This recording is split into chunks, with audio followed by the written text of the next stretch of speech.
ఈ ఏడాది అసెంబ్లీ ఎన్నికలు జరగబోయే 5 రాష్ట్రాల షెడ్యూల్ను కేంద్ర ఎన్నికల కమిషన్ విడుదల చేసింది. కేరళ, పశ్చిమ బెంగాల్, అసోం, తమిళనాడు రాష్ట్రాలతో పాటు కేంద్రపాలిత ప్రాంతమైన పుదుచ్చేరి ఎన్నికల షెడ్యూల్ను ఎన్నికల సంఘం ప్రకటించింది.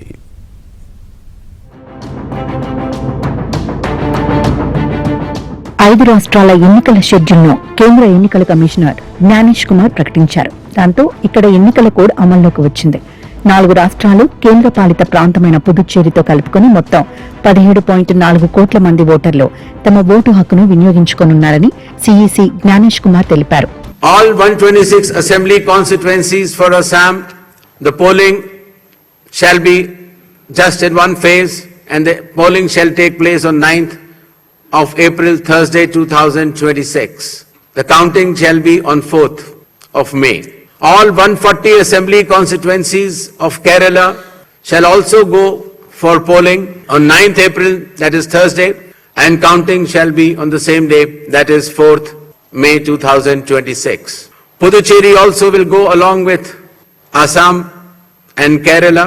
The date of poll is 9th April.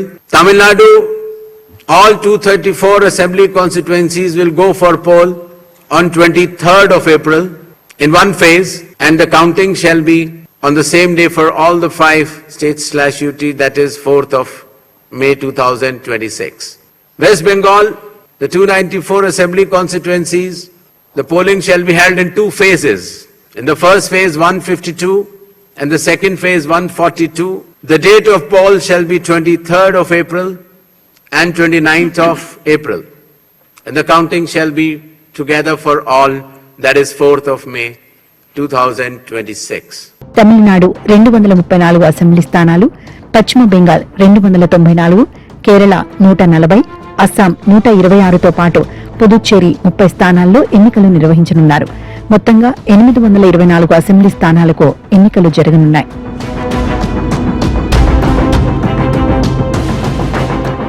ఒకే విడతలో తమిళనాడు, కేరళ, అసోం, పుదుచ్చేరి అసెంబ్లీ ఎన్నికలు నిర్వహించనున్నట్లు సిఈసి తెలిపారు. కేరళ, అసోం, పుదుచ్చేరిలో ఏప్రిల్ 9వ తేదీన పోలింగ్ నిర్వహించనున్నట్లు సిఈసి చెప్పారు. ఇక ఏప్రిల్ 23వ తేదీన తమిళనాడులో ఎన్నికల పోలింగ్ జరగనుండగా పశ్చిమ బెంగాల్లో 2 విడతల్లో పోలింగ్ నిర్వహించనున్నట్లు తెలిపారు. పశ్చిమ బెంగాల్లో ఏప్రిల్ 23న తొలి విడత, 29న రెండో విడత పోలింగ్ నిర్వహించనున్నారు. ఎన్నికలు వేరువేరు తేదీల్లో జరిగిన ఓట్ల లెక్కింపు మాత్రం 5 రాష్ట్రాలకు మే 4న జరగనుంది. మరోవైపు పశ్చిమ బెంగాల్లో మే 7న, తమిళనాడులో మే 10న, అసోంలో మే 20న, కేరళంలో మే 23న, పుదుచ్చేరిలో జూన్ 15న అసెంబ్లీ పదవీకాలం ముగియనుంది.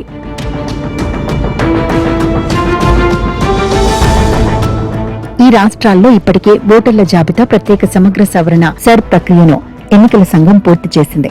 క్షేత్రస్థాయి పరిస్థితులను పర్యవేక్షించేందుకు ఆయా రాష్ట్రాల్లోనూ ఇటీవలి పర్యటించింది. ఆయా రాష్ట్రాలకు సంబంధించి సిఎస్, డీజీ, నోడల్ అధికారులు, ఎన్నికల అధికారులతో సమావేశమైనట్లు సిఈసి జ్ఞానేష్ కుమార్ తెలిపారు. ఈ ఎన్నికల్లో యువత పెద్ద ఎత్తున పాల్గొనాలని ఆయన పిలుపునిచ్చారు.